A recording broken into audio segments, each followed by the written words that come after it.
Next on AM 1480 WLEA, the Newsmaker Show. Here's Brian O'Neill. And very glad, as always, to have Alfred University history professor Dr. Gary Ostrower with us. He's live on our Newsmaker line this morning. Dr. Ostrower, thank you for joining us. Happy to be here. Well, it'll be very interesting to get your take on this day in history when we get to that part in the show, as it's the anniversary of the U.S. Dropping the atomic bomb on Hiroshima. And we're always interested to hear Dr. Ostrower's thoughts on history, but we want to get your take on current events first. Dr. Ostrower, starting out with the two shootings from over the weekend. Well, there's nothing new about this kind of thing, if I'm not mistaken. And I think that the way in which the FBI defines a mass murder is three or more people, unrelated people to the gunman. There have been approximately 240 mass murders, some of them, of course, very, very dramatic, with 20 people or more who have been killed, such as happened this past weekend. But 240 over this year, that was to say from January through August 1st of this year. That's astounding. And what I find astounding about it is the degree to which there is nothing new. These sorts of things have been going on for years. We all know what happened in Newtown, Connecticut. We know what happened in Pittsburgh at the Tree of Life Synagogue. We know what happened in Charleston and in Parkland and so forth and so on. I hardly have to list all of these things. And yet, for all intents and purposes, we've done virtually nothing. And when I say we've done nothing, I mean, in other words, that the Congress has not in any way picked up the ball and said, wait a minute. We simply have too many guns around. And so let me expand just for a moment on the idea that we have too many guns. I don't know exactly how many. Nobody knows exactly how many guns we have in the United States. But our best estimate, this is by government agencies like the FBI, is that we have approximately 390 million guns. Now that's rifles, that's pistols, different kinds of firearms. Of that 390, I want to remind people that we only have about 330 million people in the United States. And I should also note that most people do not own firearms. So we're talking about a large number of firearms held by a relatively small percentage of the population. That small percentage is probably in the neighborhood of 20% or so. Now, yesterday, following the shootings in Dayton and in El Paso, the president went on TV to denounce extremism, to denounce terrorism, to denounce white supremacy terrorism. And I think it's, high time that he did this. But he read from a script, and there was nothing, in a sense, authentic about what he was saying. I think it's much more important to kind of listen to him at his rallies, where he speaks from the heart, so to speak, where he is, I think, in many ways, much more likely to indicate what his real feelings are. Well, yesterday, one of the things that he did say on TV was that, if we're going to deal with this, we have to deal with issues of mental health. And there's something to that. I have no idea whether or not the people who did this, these recent shootings were mentally ill or not, but I want to at least make the point that mass murderers are not necessarily mentally ill. They may be filled with hatred, but that's different from saying that they're mentally ill. And secondly, I think more importantly, mental illness exists all around the globe. There are as many people by percentage of the population mentally ill in Canada or mentally ill in Japan or mentally ill in Sweden as there are in the United States. And yet mentally ill people in these other countries, in the vast, vast majority of other, Western and industrial countries, don't commit mass murders. They do in the United States. And so why is that? And the answer has a lot to do with the availability of not only firearms, but the availability of AR-15s, of AK-47s, of assault weapons that have no business whatsoever being in the hands of ordinary Americans. Dr. Ostrower, not a gun owner myself, but the gun owners have argued two basic things, they say. One, the pro-gun control politicians, if there is a ban on things like AK-47s, they will still have armed bodyguards, which the NRA Type C is hypocritical for gun control politicians to have bodyguards who are armed. Two, the pro-gun groups say that if, for example, AK-47s were banned and you could not buy them legally anymore, it would still be possible to buy them illegally. What would you say to those two arguments? Number one, let me deal with the second one first. They'll be able to buy them illegally. Yeah, maybe they'll be able to buy them illegally, but by many, it's going to be much, much more difficult to do so. In other words, you can go into a Walmart now and you can buy the equivalent of what you can turn into, what you can convert into an assault rifle. So, if there are fewer guns around, there are going to be fewer people killing others with guns. Now, look, we can kill people with cars. We can kill people by running them over with trucks. We can kill people with knives and so forth. But the fact of the matter is that, in reality, we're not killing them so much with knives and with trucks. We're killing them with guns, and we're killing them with guns because of the availability. That politicians should not, whether they be Democrat or Republican or whatever, that they shouldn't have the right to have bodyguards if, in fact, there are threats against their lives, as there always are against the lives of the presidents of the United States, whether it's Trump or whether it's Obama or Franklin Roosevelt, who someone once took a pot shot at. Of course they should be able to be protected. The fact of the matter, again, is that we have simply too many of these firearms around, and so long as they are assault rifles, we know what's going to happen. We lost 22 people 2 days ago in El Paso, if I'm not mistaken, 9 in Dayton. And one of these days, we're not going to lose 22 or 9. We're going to lose 122 or 222. Fortunately, in Dayton, for instance, there were some police who were relatively nearby. But to think that we can somehow protect with our own firearms all these soft targets, people at a football game, people in a Walmart in this particular case, we simply can't do it. Okay, and the fact that I indicated before, that we don't have these kinds of killings, of these kinds of mass killings in other countries. There's just as many people watching, using social media, just as many people, probably more people in Japan, watching video games, but they don't kill other people. In Japan, if I'm not mistaken, they have murders at a rate of approximately 1 for every 100 that we have. And yet Japan is a highly industrialized country. They don't have firearms. In England, they don't have very many firearms. People do have firearms, but they have to be licensed. The idea that, we say if you want to drive a car, which is potentially a deadly weapon, you got to have a license. And you have to have a driver, you have to have a test before you get your license.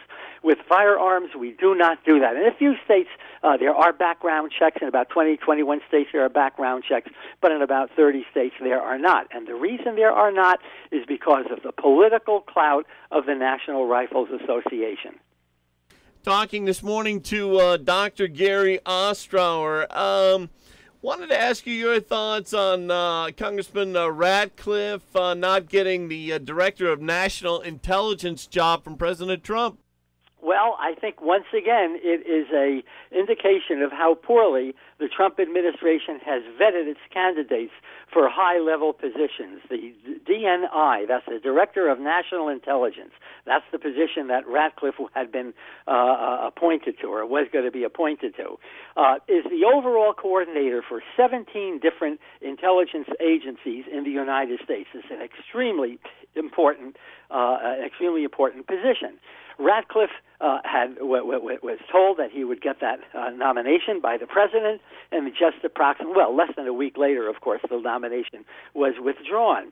But it's not the only nomination that has been withdrawn. There have been many nominations that have been withdrawn by the Trump administration. Stephen Moore had been appointed by Trump, or was going to be appointed by Trump, to the Federal Reserve System. Herman Cain, same thing. Trump's Surgeon General nominee, a fellow by the name of Jackson, had to withdraw. The Secretary of the Army had to withdraw. There are about 8 or 9 people who had been appointed to major positions, to high-level positions, who have had to have their applications, or so to speak, their candidacies withdrawn. In Ratcliffe's case, it had a lot to do with the fact that, number one, he knew very, very little about the very subject he was going to be dealing with, that is to say, national intelligence. Secondly, he had phonied up his resume. He had claimed that he was responsible for over 300 arrests of illegal terrorists and so forth, when in fact there was zero evidence that he had been so responsible. And thirdly, he was a partisan, not a professional, and there were both Republicans as well as Democrats who were crying foul on this.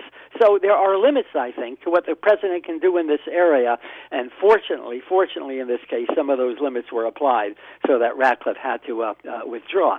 On the other hand, let me say one last thing, if I may, about this DNI position. The second in command, former Senator Coates had resigned from that position, was forced out of that position by the president. And Coates was forced out because he was not supportive enough of what the president was saying about Russian involvement in our elections. And so the president wanted someone who was going to be a supporter, someone who was going to be like Ratcliffe, a partisan. The second in command right now is a woman by the name of Sue Gordon, and she is a real professional, and there's a great deal of respect within the intelligence community for her. And yet President Trump is doing all in his power to make sure that she is not going to be appointed, and he wants her not appointed precisely because what she views as her first responsibility is to the Constitution and is to her job and not to the President of the United States. Talking with Dr. Gary Ostrower. I think we should take a break, but before we do, I wanted to talk about Syria and Turkey. Dr. Ostrower is seeing headlines this morning from Reuters. Any Turkish incursion into Syria will be unacceptable. Will prevent it, says the Pentagon. From the Washington Post, U.S. launches last-ditch effort to stop Turkish invasion into northeast Syria. Your thoughts, Dr. Ostrower? There's going to be an invasion. The Turks have mobilized thousands upon thousands of troops into northeast it's that area of northeast Syria. They're still on the Turkish side of the border. And the reason why the Turks are doing this is not because they are trying to crush ISIS or they're trying to crush Al-Qaeda, but rather because they are seeking to crush their own domestic opposition, the Kurds, okay? And there are many, many thousands of Kurds in not only in Syria but also in Turkey. And those Kurds want their own independence. Those Kurds have also been the most important allies of the United States in the Middle East in respect to the fighting in Syria, okay, kind of rivaling the Israelis in that sense. They have been very, very supportive of the U.S., and they have received a reasonable amount of support from the U.S. What's going to happen now is that the Turks, I believe, are going to seek to crush the Kurds. Will the United States in any way come to the defense of the people who have been our best allies in that Syrian civil war? And the answer is all bets are off. My guess is that probably we will do nothing, but that remains to be seen. Be it as it may, the larger point I want to make is that that area remains very, very volatile. And if the U.S. does get involved, it's possible then that the Israelis will get involved. If the Israelis get involved, it's possible that the Iranians are going to become involved as well. I'm talking about in terms of a shooting war. And if that's the case, then you have a very, very explosive situation. I think that the Trump administration at this point has not worked out a fully thought-through foreign policy. Some of this, I think, is taking us at least a little by surprise, and one just has to cross one's fingers that the situation doesn't become more volatile than it already is. If there is an invasion, Dr. Ostrower, do you see the U.S. getting into it possibly? Yeah, possibly. Probably not, because Trump has made, I think, a very, very important point of saying we want to reduce our footprint in the Middle East rather than to increase it. But what happens if, for instance, in respect to this kind of situation, the Iranians do become involved into Syria and maybe even into Lebanon, and they have their proxies in Lebanon right now? Will the Israelis take action? And then if the Israelis are attacked by the Iranians, will the United States allow the Iranians to threaten the existence of Israel? I don't know, but I think that we all have reason to worry about this. Foreign policy is complex, and it takes a lot of understanding, and I think that one has to hope that some of the people in the administration have the kind of understanding that people like General Mattis once upon a time had when he was a member of the administration, when General McMaster was the head of the National Security Council. I have much, much less confidence in the people who are there right now. I think we have... Like Bolton? Like Bolton is right. They say the different things I've read say Trump listens to him but does not act on Bolton's advice much. So far, fortunately, that's right. Bolton has never seen a war that he didn't like, that he didn't want to fight. And up to this point, in fact, I'm a little surprised that Bolton has remained where he is. I thought he might have even resigned because he has been so ignored. By the same token, I think that Bolton really likes rubbing shoulders with the president, with real political power. So in all likelihood, he's going to remain around for a while. I don't know if you remember this, Dr. Ostrower, but Kevin Dorn used to refer to John Bolton as Bomber Bolton. Well, I think that's fair. Let's take a break. We'll be back in just a moment with Dr. Ostrower. Want your vehicle looking just like it did when you drove it out of the dealership? Then stop by Rbs Auto Detailing on Canisteo and Pine Streets in Hornell. Rbs Auto Detailing. The before and after photos of your vehicle won't come close to showing the great job they'll do for you. Cleaning, washing, and waxing. They can get your vehicle looking nice and new both inside and out. Rbs Auto Detailing on the corner of Canisteo and Pine Streets in Hornell. Checking in now with meteorologist Rob Carroll. Hey, Rob, how's it look for today? It doesn't look too bad this morning, Brian. We've got a lot of sunshine out there this morning. Very nice start to the day. But unfortunately, things are going to be changing as the day goes on. There's a cold front moving through the central Great Lakes this morning. Scattered showers and thunderstorms to our west out over Lake Erie and over parts of Ontario. And as we head through today, we'll notice an increase in the cloudiness later this afternoon as this front gets a little bit closer to us. Sunshine this morning will give way to clouds. Later in the day, there's the chance of a shower storm. So if you're going to be out and about this afternoon, keep that in mind. Temperatures later today up around 85. Sunrise earlier this morning was at 6:09. The sun sets tonight at 8:23. Cold front will lead to showers and thunderstorms across the region overnight, lows 65 to 70. The front is a slow mover, so that means more showers and thunderstorms for tomorrow. We're up around 80. They'll finally start to taper off tomorrow night, lows 60 to 65. We're partly sunny with a chance of an afternoon storm on Thursday, 80 to 85.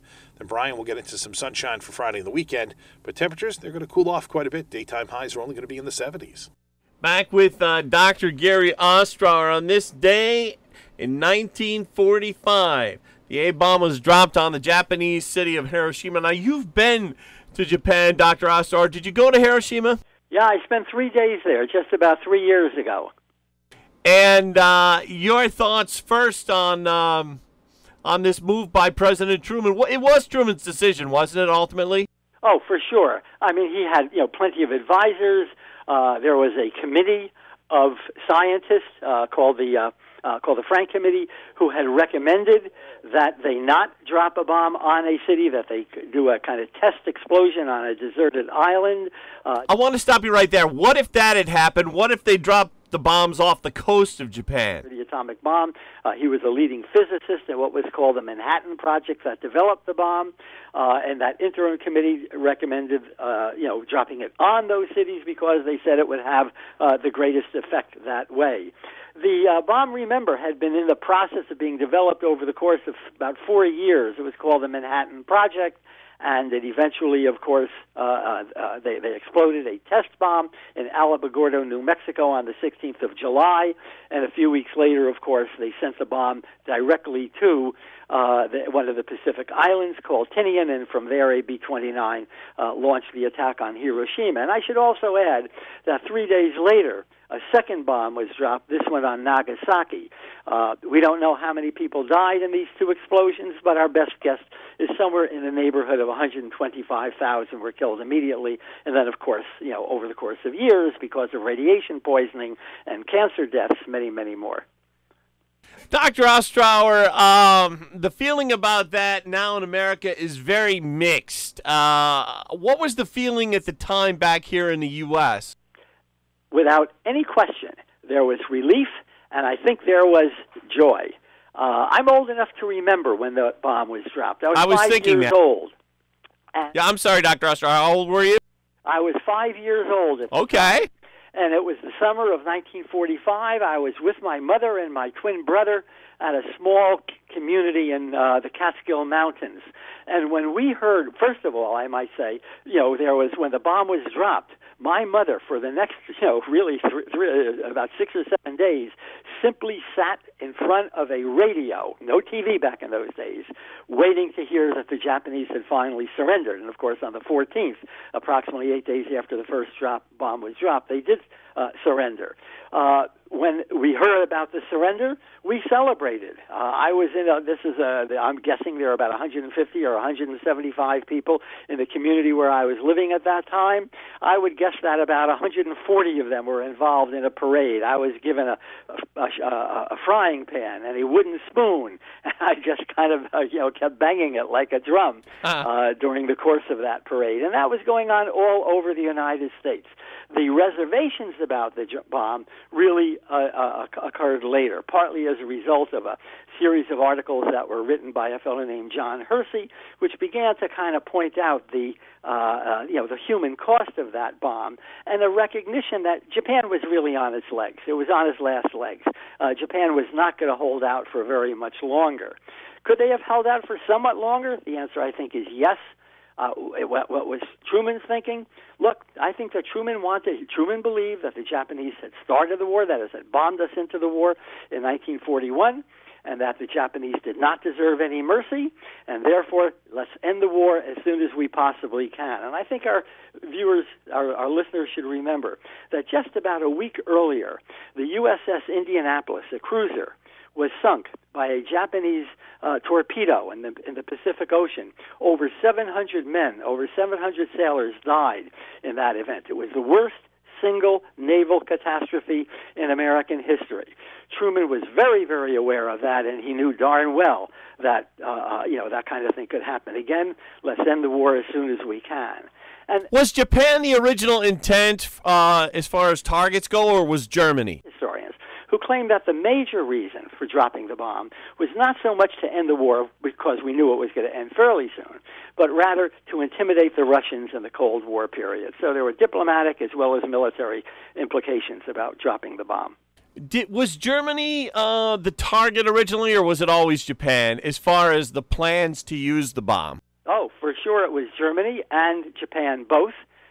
Germany, of course, surrendered on the 8th of May of 1945, so in a sense, that was before the first bomb had been tested, so it became a non-factor. From that point on, Japan became the only meaningful target. We've been talking with Dr. Gary Ostrower. Always an interesting conversation, Dr. Ostrower. Thanks for joining us. Well, thanks for having me, Brian. You have a great day.